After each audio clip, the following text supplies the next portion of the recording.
একটু সাইড হন না।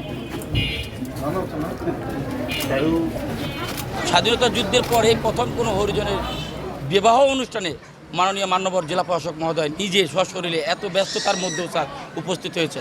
আপনার এই আগমন আমাদের আজকে উৎসাহতে আমাদের মনের কলিজাটাকে আরও বড় করে দিয়েছে। এভাবেই স্যার আপনি এই উৎসাহ দিয়ে যাবেন, আপনার উৎসাহে আমরা অনুপ্রাণিত হলাম। আর এই বিবাহটা আজকে স্যারের উপস্থিতিতে আরও ব্যাগবান এবং আরও আনন্দময় এবং আরও ঘনপূর্ণভাবে হয়ে উঠেছে বলে আমাদের আশা ব্যক্ত করি। খুব ভালো লাগতেছে যে স্যার আমাদের মাঝে উপস্থিত হয়েছেন। আর কিছু বলা নাই, আমার মুখে কোনো কথা বলা না।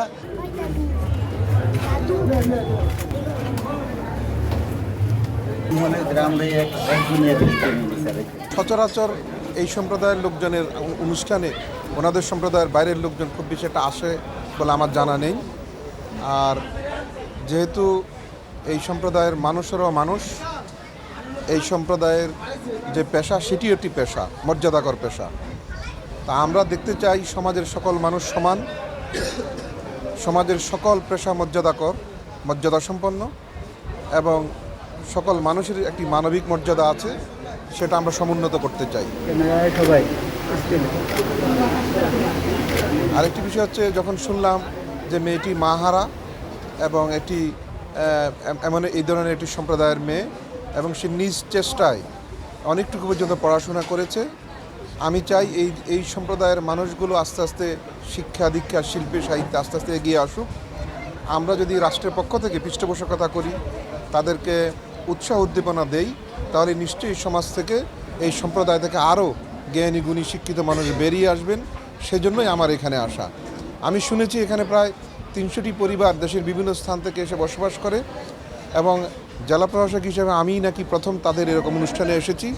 সেটি শোনার পর আমার নিজেরও খুব ভালো লাগছে যে আমি এই ধরনের এই সম্প্রদায়ের মানুষের সাথে আমার আবেগ এবং অনুভূতি বিনিময় করতে পেরেছি। এবং আমি শুনতে পেয়েছি এখানকার ছেলেমেয়েরা আস্তে আস্তে পড়াশোনা এবং খেলাধুলায় এগিয়ে যাচ্ছে। বেশ কয়েকটি উদাহরণও আমার সামনে উপস্থাপন করেছে। আমি এটাকে উৎসাহ জানাই, উদ্দীপনার সহিত তারা সকল কাজ করবেন এবং আমাদের যে পরিচ্ছন্নতার যে কাজটা, এটি একটি মহৎ কাজ। এই যে কঠিন একটি কাজ সেটি তারা করে, সেই জন্য আমার জেলা প্রশাসনের পক্ষ থেকে, সরকারের পক্ষ থেকে এবং সমাজে যারা প্রতিষ্ঠিত মানুষ তাদের পক্ষ থেকে আমি তাদেরকে সাধুবাদ জানাই। তারা আস্তে আস্তে এগিয়ে আসুক, সেই জন্য আমার এখানে আসার পরে খুবই ভালো লাগছে। তাদের আন্তরিকতা, তাদের আতিথেয়তা, তাদের শ্রদ্ধাবোধ সব কিছুই আমাকে নতুন করে ভাবতে শিখেছে এই সম্প্রদায়কে নিয়ে নতুন করে কাজ করার জন্য।